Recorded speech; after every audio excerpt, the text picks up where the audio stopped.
Hey y'all, how y'all doing tonight? Welcome back to Boxing with TT.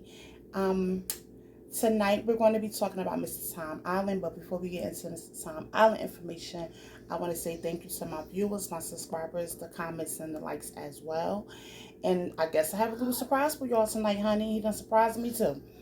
Mr. Tom Allen doesn't really have a lot of information based on him.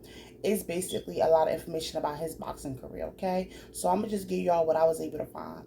And Mr. Tom Allen settings does take place in Birmingham, England, St. Louis, Missouri, London, and in the USA. Okay, now we're going to get into his background because I already told y'all he don't really have that much stuff based on him, and I got my notes because I was able to find a lot of his background career, being that he does not have a lot of, there's really nothing in his background. There's no mom information, no dad information, or anything. Okay, so his background is that he was born April 25th 1840 in Birmingham, England.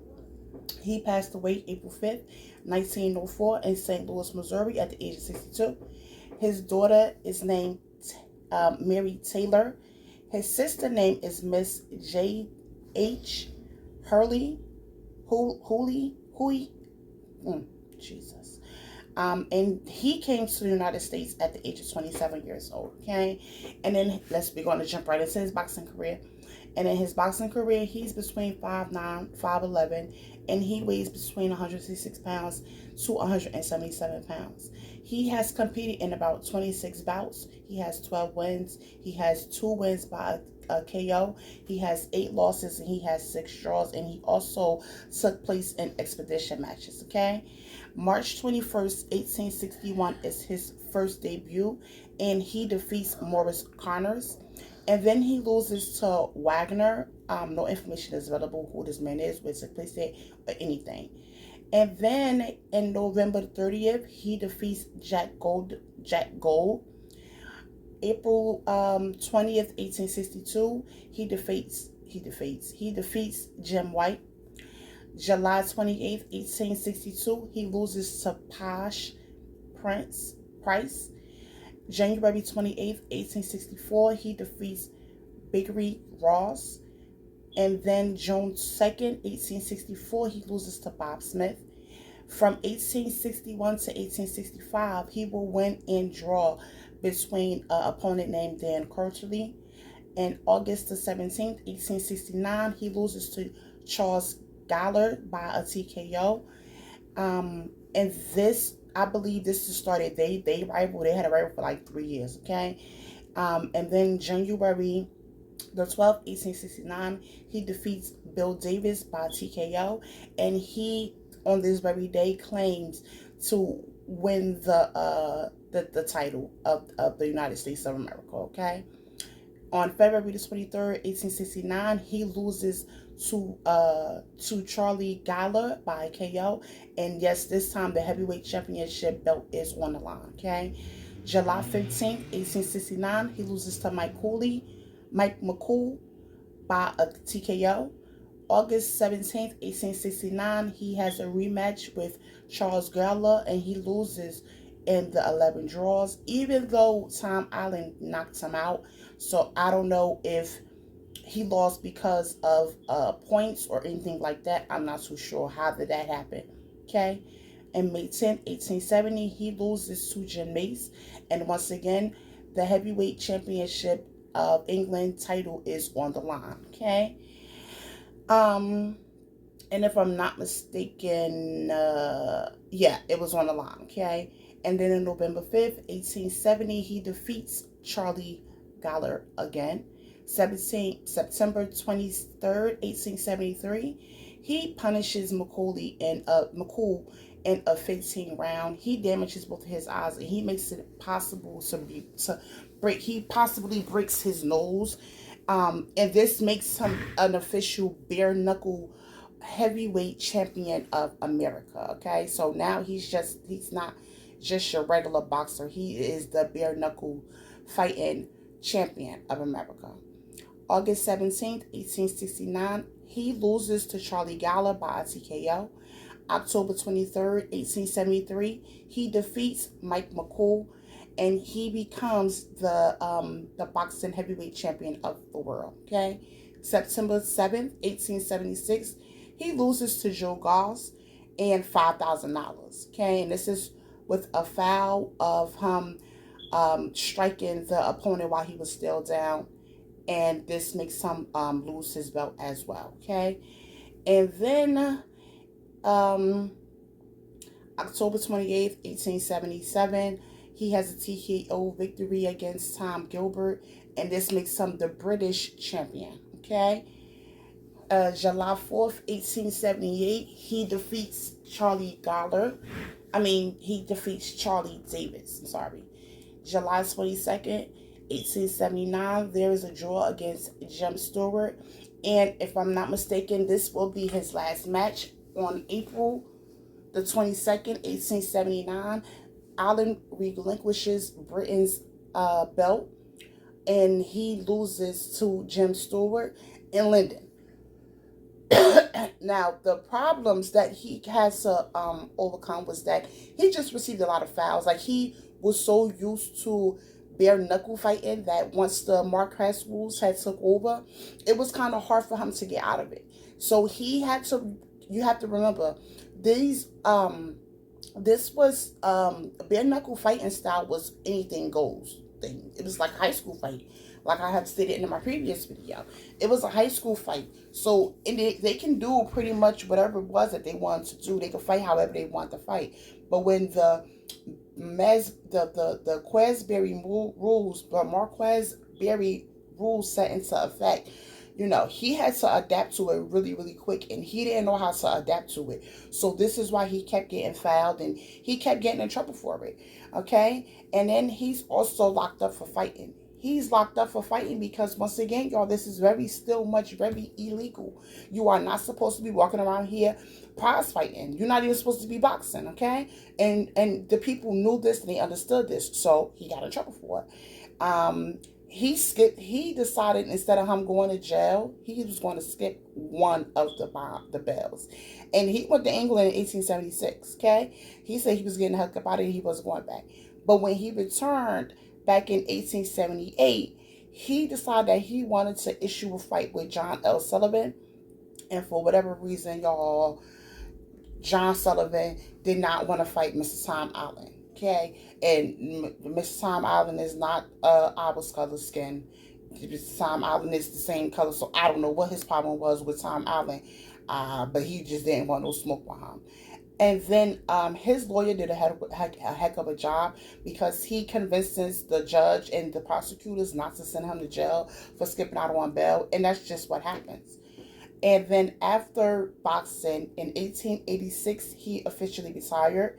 In 1889, he opened up a championship rest salon. Okay, I'm going to say salon because that's the way it's spelled. Salon, okay? And February 27th, 1889,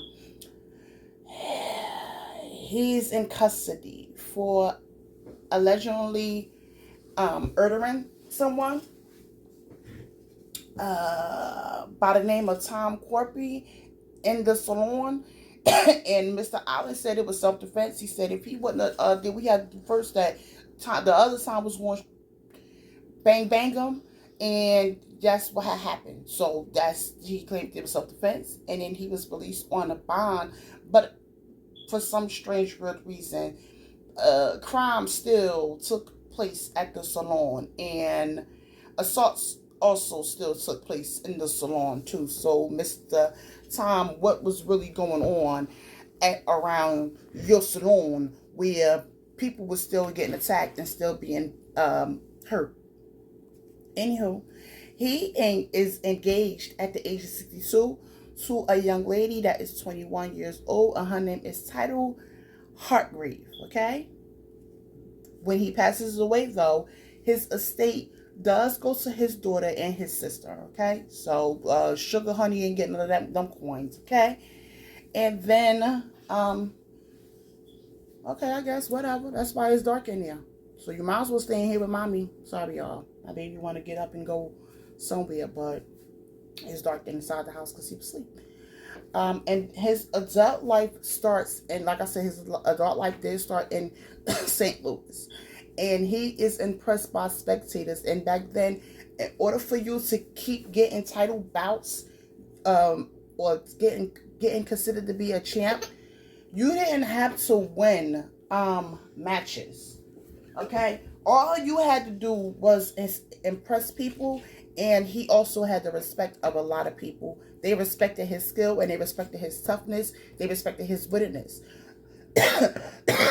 So this is how he was still able to keep on going from for champion to champion to champion. Okay, and Mr. Mick Cooley and him actually had a beef from 1870 to 1873.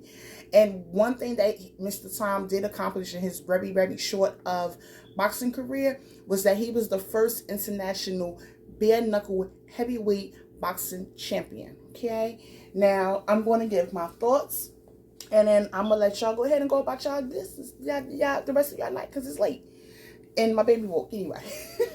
So my thoughts is that I can't really give what I want to give because I don't know his background. I like giving my background. I like stating my real opinion of boxers from their background, so I can see the struggle and the hard knocks that they came from. And because your background is what makes you who you is, and I can't give it. But I will say that he never gave up. He never stopped, and he kept going for what he strived at. This man was the bare knuckle boxer. He also was. I'm sweating, Pooh. Okay, I'll put him back on. He was. Thank you, baby. He was a bare knuckle fighting champion. He was Britain's champion. He was America's champion. He was international. So he had all the belts. He did what he was supposed to have done. Okay, and it's not. I'm not even mad that they kept giving him opportunities because of his reputation. And yes, it was kind of messed up that he kept getting in trouble because of him not really regulating, understanding that this is a new rules of the boxing world. But at the same time, same token, when you're used to doing something for so long and new rules taking place, it takes a very long time for a person to become adapted to the new changes and the new settings of how everything goes. So I can't fault him for that. And I can't fault him, man. He was a gangster in my brain cell, because you went and took off knowing that you were supposed to be in somebody's custody, sir. What? And you left from you went home because he still was an illegal American when he took flight. Okay, y'all. He still was an England native. Okay, he became an American. I did see this. He became an American native citizen in 1886. This was right before, like, when he came back the second time. That's when he was like, okay, I'll be an American citizen. He was a gangster, low key. He was a gangster, and I feel like the Erda accusation, it probably was due to the other time trying to do some stuff to him, and I probably feel as though he probably tried to get over him because, mind you, he was retired at the time, so he probably thought like, oh, he washed up, he retired, I could try to take advantage of him. And Mr. Tom Allen was like, absolutely not. Not what you gonna do. Okay, so that's just what I think. But I think he did extremely well from us not even knowing exactly his background. I think he did very well, and then, like, once again, he left his estate to his child and his sister. So shit, he did a good thing to me. Shit, Mr. Tom Allen, go ahead and do your thug this. You did an awesome job in your career, in your short career of boxing, of bare knuckle boxing. Okay, now y'all have a good night. I will see y'all soon, and see you when I see you. Peace out.